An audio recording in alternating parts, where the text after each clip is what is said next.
गोरखपुर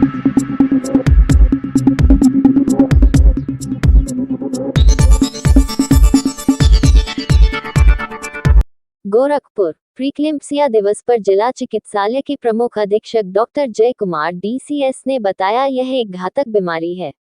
इसके लक्षण दिखने पर इसका उपाय तुरंत करना चाहिए। इसके लक्षण, कारण, उपचार और रोकथाम के बारे में बताया। प्रीक्लेम्पसिया एक ऐसी बीमारी है जिसमें जब महिला गर्भवती होती है और उसको ब्लड प्रेशर ऊपर हो जाता है और किडनी से उसके प्रोटीन का रिसाव होने लगता है, इस अवस्था को हम लोग प्रीक्लेम्पसिया कहते हैं। और इसका महत्व ये है कि वो आने वाली जो बीमारी है एक्लेम्पसिया का एक पूर्व सूचक है ये, और समय से इसको ध्यान देने से एक्लेम्पसिया होने का डर कम रहता है। एक्लेम्पसिया में झटके आने, ये झटके आने के पूर्व की स्थिति है। इसमें ब्लड प्रेशर बढ़ा हुआ होना, पाँव का सूजन होना और किडनी से प्रोटीन का रिसाव। इसमें कोई होने वाले बच्चे का असर पड़ता है? हाँ, असर निश्चित रूप से पड़ता है, लेकिन उससे ज़्यादा माँ पर असर पड़ता है, क्योंकि यदि माँ को झटके आने लगे तो फिर उनका इलाज करना पड़ता है। कई बार उनको ICU में भर्ती होने की नौबत आ जाती है, और भर्ती होने के बाद भी इलाज के उपरांत क्या आउटकम आएगा वो शुरू में नहीं पता रहता है। इसमें अच्छा यही रहता है कि प्रीक्लेम्पसिया के समय ही उसको पहचान लिया जाए और समय रहते उसका उपाय। एक्लेम्पसिया से होने का मुख्य वजह क्या है? कई बार ये सोचा जाता है कि जो माँ और बच्चा जो है उसका आपसी सद्भाव बहुत अच्छा नहीं रहता, तो उसी को कारक माना जाता है। लेकिन इसको जो लीड करते हैं कारक, उसमें महिला को ब्लड प्रेशर होना ये होना चाहिए। कई बार महिला को पहले से ब्लड प्रेशर होता है, कई बार जब पेट में बच्चा आता है तब ब्लड प्रेशर हो जाता है, जिसको कि प्रेगनेंसी इंड्यूस्ड कहते हैं। प्रेगनेंसी इंड्यूस्ड हाइपरटेंशन ये एक्लेम्पसिया की वजह से होता है या ये पहले होता है। ये जैसे ये सारी चीज़ें एक सीरीज ऑफ इवेंट, एक हुआ फिर वो दूसरे को लीड किया, फिर वो तीसरे को लीड किया, इस तरीके से। गर्भवती माताओं को क्या कहना चाहिए? आपको जो माताएं गर्भवती है, अगर एक्लेम्पसिया की सिम्टम आ रहे हैं क्या करें? उसमें अगर कोई एक ही चीज़ हमसे पूछे तो हम ये कहेंगे कि डॉक्टर को आकर के दिखाएं।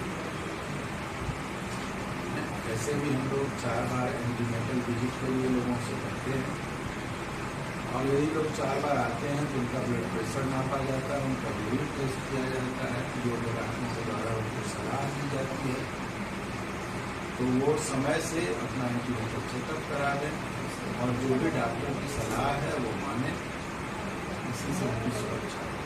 कितने % माताओं में ये एक्लेम्पसिया होती है, एक्लेम्पसिया के चांसेस होते हैं?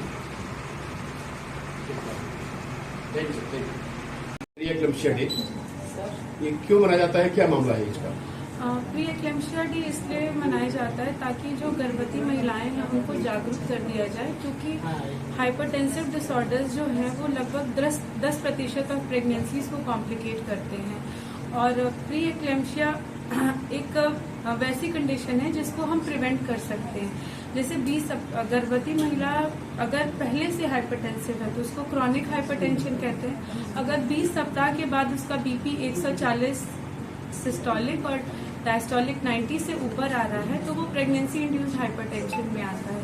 प्रेगनेंसी इंड्यूस्ड हाइपरटेंशन को आप 2 कैटेगराइज कर सकते हैं, प्रीक्लेम्पसिया और सिवियर प्रीक्लेम्पसिया। तो प्रीक्लेम्पसिया में BP 140/90 से ज्यादा पर 160/110 से कम होता है और यूरिन में प्रोटीन आने लगता है। जबकि सिवियर प्रीक्लेम्पसिया एक एक्लेम्पसिया से पहली वाली सीढ़ी है जिसमें कि BP आपका 160-110 से ऊपर रहता है।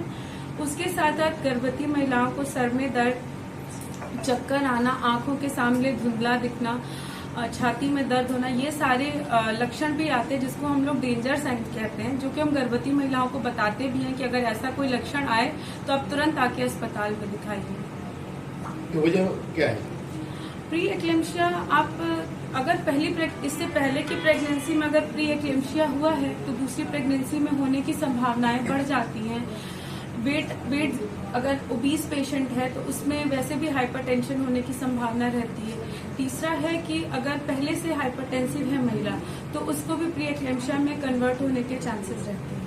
कितने % माताओं को ये प्रीक्लेम्शिया और एक्लेम्शिया के चांसेस हो जाते हैं जहाँ प्रेगनेंसी इंड्यूस हाइपरटेंशन होता है?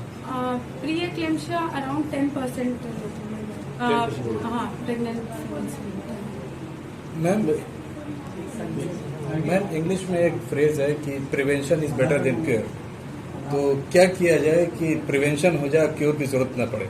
देखिए, क्योर तो आपको करना पड़ेगा क्योंकि अगर बीपी आपका बढ़ा हुआ है तो आपको एंटी हाइपरटेंसिव देना पड़ेगा ताकि बीपी कंट्रोल रहे। क्योंकि अगर बीपी अनकंट्रोल रहेगा तो उसके एक्लेम्शिया होने के चांसेस, मतलब उसके झटका आने की संभावना बढ़ जाएगी।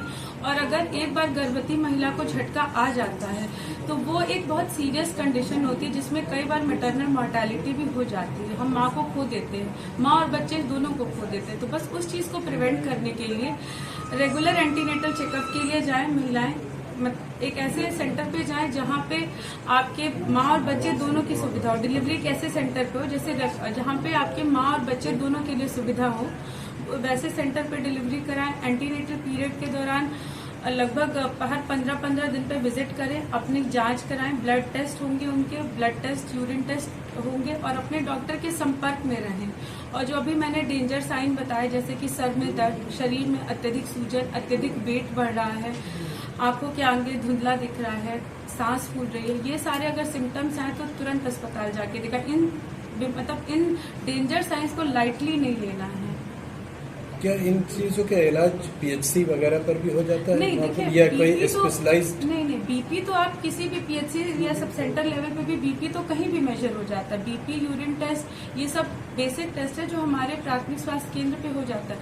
लेकिन उसका फॉलोअप, जैसे कोई प्री एक्लेम्शिया आ गई है पेशेंट, अब उसका फर्दर फॉलोअप आपको कराना है तो आपको एक ऐसे सेंटर पे भेजना पड़ेगा जहाँ पे आपके पास अल्ट्रासाउंड की सुविधा हो, एडमिशन की सुविधा हो, अगर लगे कि नहीं इसकी तुरंत डिलीवरी करानी तो डिलीवरी की सुविधा हो। कई बार प्री एक्लेम्शिया में प्री टर्म डिलीवरी करानी पड़ती है माँ को बचाने के लिए, क्योंकि तो बच्चे को रखने की सुविधा हो। तो डिलीवरी एक ऐसे सेंटर पे होनी चाहिए जहाँ माँ और बच्चे दोनों के लिए सुविधा हो। Thank you.